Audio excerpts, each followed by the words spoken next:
أشهد أن محمدًا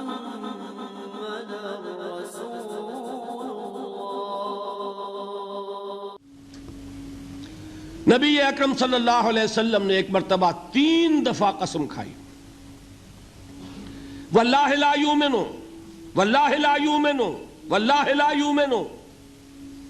خدا کی قسم وہ شخص مومن نہیں، خدا کی قسم وہ شخص مومن نہیں، خدا کی قسم وہ شخص مومن نہیں۔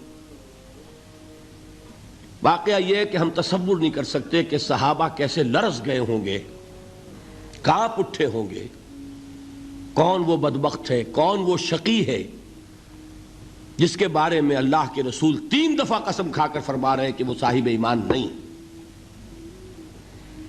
قیل من یا رسول اللہ، کسی نے ڈرتے ڈرتے پوچھا ہوگا اے اللہ کے رسول کس کے بارے میں ارشاد فرما رہے ہیں؟ اب جواب سنیے، الذی لا یامن جارہ بوائقہ، وہ شخص کے جس کی ایذا رسانی کی وجہ سے، جس کی بدخلقی کی وجہ سے اس کا پڑوسی امن میں نہیں ہے۔ یہ کوئی گناہ کبیرہ ہے؟ آپ کی فہرست میں تو گناہ ہی نہیں، کبیرہ کیا سوال، صغیرہ بھی نہیں۔ زیادہ آپ یہ کہیں گے کہ ذرا بد اخلاقی ہے، کج خلقی ہے، بس اچھا کردار کا معاملہ نہیں ہے، یہ کہیں گے، گناہ کی فہرست میں نہیں آئے گی بات۔ کبیرہ بہت بڑی شے ہے، لیکن اس پر اللہ کے رسول نے 3 دفعہ قسم کھائی، ایمان نہیں ہے، ہرگز نہیں ہے، خدا کی قسم نہیں۔ اب بتائیے ایمان اور عمل علیحدہ ہو جائیں گے کیا؟ یہ ہے مسئلہ جو امام بخاری کے سر پہ ہے۔ اور سنیے، فرمایا حضرت انس ابن مالک نے، یہ روایت جو میں نے آپ کو ابھی سنائی ہے یہ کوئی ایسی ویسی روایت نہیں ہے، متفق علیہ ہے، بخاری اور مسلم دونوں میں موجود، اس سے اونچا درجہ روایت کا ہے ہی نہیں۔ راوی کون؟ ابو ہریرہ رضی اللہ تعالی، ان کی والدہ لے کر حاضر ہو گئیں، یہ بچہ حضور آپ کی خدمت میں رہے گا، آپ کی خدمت کرے گا، آپ کے پاس رہے گا، ٹھیک ہے۔ وہ حضور کے خادم خاص ہیں، جیسے ذاتی کوئی ہوتا ہے معاملات میں مدد کرنے والا، خدمت کرنے والا، وہ ہیں انس ابن مالک۔ چونکہ ان کا تعارف ہو گیا ہے رضی اللہ تعالیٰ عنہ، تو ایک بات پہلے اور سنا دوں، جو بچہ اپنے اس بچپن سے لے کر 9 برس کی عمر تھی جب آئے حضور کے پاس، انتقال کے وقت عمر کتنی ہوگی؟ 19 برس، 10 برس حضور کی خدمت میں رہے۔ پہلے تو حضور کے اخلاق کی جو گواہی وہ دے رہا ہے وہ اس کی زبان سے سنیے کہ میں 10 برس حضور کی خدمت میں رہا، کسی بات پر ڈانٹنا تو کجا، حضور نے کبھی مجھ سے یہ بھی نہیں فرمایا کہ اے انس تم نے وہ کام کیوں نہیں کیا۔ یہ ہے ایک آقا کی حیثیت سے محمد الرسول اللہ صلی اللہ علیہ وسلم کا اخلاق۔ اگر نہیں کیا خود کر لیا، کوئی ڈانٹ ڈپٹ نہیں، حالانکہ بچے ہیں، بچوں کو ویسے بھی ڈانٹ ڈپٹ دیا جاتا ہے، لیکن نہیں۔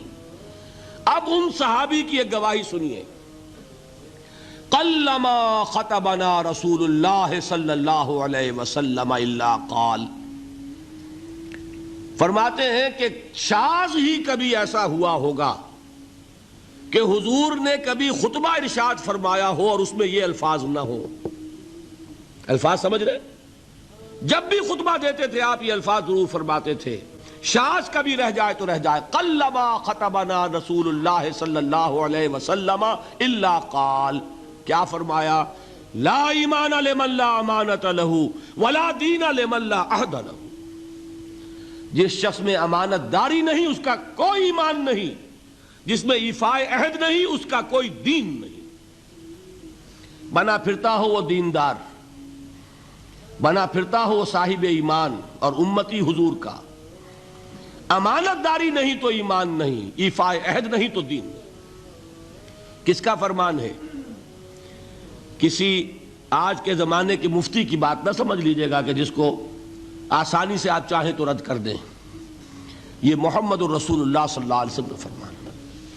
اور سنیے پھر ایک متفق علیہ روایت بخاری اور مسلم کی، راوی پھر کون ہے؟ ابو ہریرہ رضی اللہ تعالیٰ عنہ فرماتے حضور نے ارشاد فرمایا لا یزنی الزانی حین یزنی وہو مومن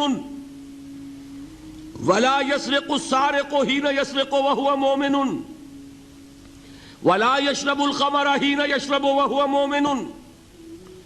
کوئی زانی حالت ایمان میں زنا نہیں کرتا۔ کیسے ممکن ہے؟ ایمان ہو اور زنا ہو جائے، پھر وہ ایمان دھیلے کا ہوا؟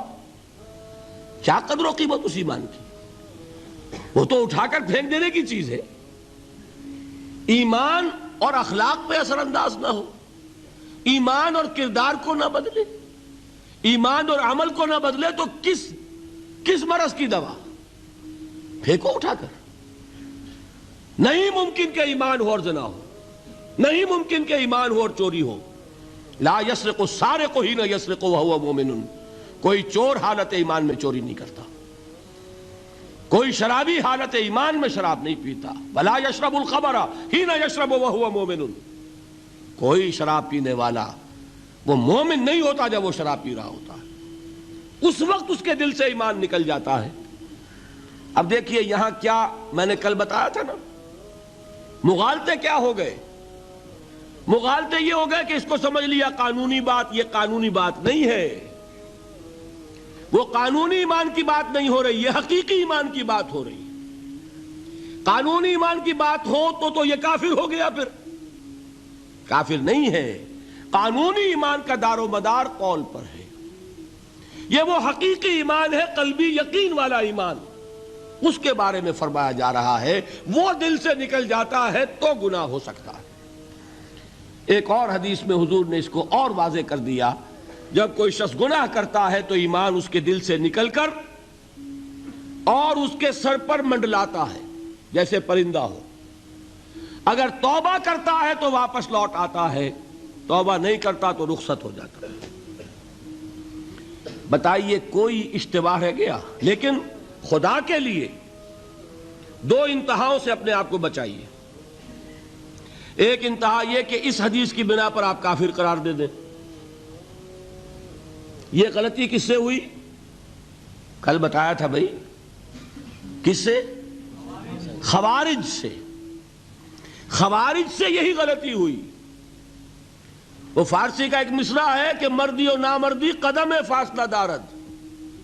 یہ باریک جیسے بال کا سا فرق ہوتا ہے، لیکن زمین و آسمان کے نتیجے نکل آتے ہیں۔ انہوں نے ایسی حدیثوں کی بنا پر یہ فیصلہ کر دیا، پھر اگر ایمان نہیں ہے تو کافر ہے۔ کتنا یہ آسانی سے نتیجہ نکل آیا، ایمان نہیں ہے تو کافر ہے۔ لا ایمان لمن لا امانت لہو، کوئی شخص امانت میں خیانت کرتا ہے تو اس میں ایمان نہیں ہے، ایمان نہیں ہے تو کافر ہے، کافر ہے تو مرتد ہے، مرتد ہے تو واجب القتل ہے۔ کہاں سے کہاں بات پہنچ گئی؟ بہت بڑی غلطی، بہت بڑی گمراہی۔ دوسری طرف ایک ہمارے ہاں اور انداز ہے کہ وہ جنت و دوزخ کے فیصلے اور قیامت کے اور آخرت کے فیصلے بھی قانونی اسلام کی بنیاد پر کرتے ہیں۔ انہیں یہ سمجھ لینا چاہیے یہ قانونی اسلام دنیا میں مفید ہے، آخرت میں وہ یقین والا ایمان ہوگا تو مفید ہوگا۔ یہ چیز ذہن سے نکل گئی، اور برا نہ مانیے یہ اہل سنت کے اکثر عوام کے ذہنوں سے یہ بات نکل گئی۔ وہ یہ سمجھتے ہیں ہمارے پاس سرٹیفکیٹ ہے، ہم مسلمان ہیں، مسلمان ہیں تو صاحب ایمان ہے، صاحب ایمان ہے تو جنت ہم پر واجب اور دوزخ ہم پر حرام۔ یہ آپ کے دل میں لکھا ہوا ہے کہ نہیں؟ جب دل میں یہ لکھا ہوا ہوگا تو پھر کرو گناہ، کیوں نہ کرو؟ کیوں حرام خوری نہ کرو؟ کیوں رشوتیں نہ لو؟ کیوں بددیانتی نہ کرو؟ جبکہ دوزخ تو آپ پر حرام ہے ہی ہے، آپ کو کوئی چیز نقصان پہنچا ہی نہیں سکتی۔ یہ مرجیہ کا عقیدہ تھا اصل میں، یہ دوسری انتہا تھی جو آج اہل سنت کے اکثر لوگوں کے دلوں میں بات بیٹھ گئی، عوام کے اندر، جہلا کے اندر۔ ان دونوں چیزوں سے بچیے۔ تیسری ایک غلطی کی اہل تشیع نے،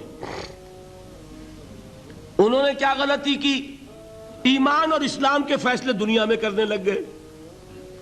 فلاں مومن تھے، باقی سب مسلم ہی تھے، اور باقی سب منافق ہی تھے. یہ فیصلہ کرنے کا کسی کو اختیار نہیں. دنیا میں فیصلہ صرف یہ ہوگا کہ کافر تھا یا مسلمان، چھٹی. تیسری کیٹیگری آپ طے نہیں کر سکتے، اس لیے کہ قانونی اصطلاحات یہی دو ہیں. سمجھ لیجئے ان باتوں کو. مجھے کوئی دھواں دھار تقریر نہیں کرنی، بات سمجھانی ہے. دیکھیے، قانونی سطح پر انسانوں کی تقسیمیں ہوں گی صرف دو، یا مسلم یا غیر مسلم. یہ ہے قانونی تقسیم. اب جو مسلم ہے وہ مومن بھی ہو سکتا ہے، وہ منافق بھی ہو سکتا ہے. بات سمجھ رہے؟ لیکن منافق کوئی قانونی اینٹی نہیں ہے. دنیا میں ہم کسی کو منافق نہیں کہہ سکتے. ہاں، حضور کہہ سکتے تھے، حضور کو اللہ نے علم دیا تھا، لیکن حضور نے بھی ایسی پہرے داری کی ہے کہ کسی ایک شخص کے بارے میں بھی نہیں فرمایا کہ یہ منافق ہے. یہاں تک کہ جس کے بارے میں علم نشرہ ہو چکا تھا، عبداللہ ابن ابی، اس کی بھی نماز جنازہ پڑھا دی کہ نہیں پڑھا دی؟ نماز جنازہ کافر کی پڑھی جاتی ہے یا مسلمان کی؟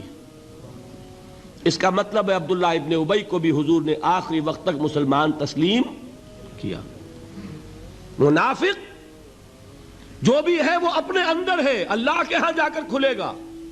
فار آل لیگل پرپزز اے منافق از اے مسلم. بات سمجھ میں آئی؟ اس لیے کہ لیگل اینٹیٹیز دو ہی ہیں، کافر اور مسلم. تیسری اینٹیٹی کوئی لیگل نہیں ہے، تیسری کوئی حیثیت قانونی نہیں ہے. اب ایک جو مسلم ہے وہ مومن بھی ہو سکتا ہے، منافق بھی ہو سکتا ہے. اس کا فیصلہ کہاں ہوگا؟ اللہ کے ہاں.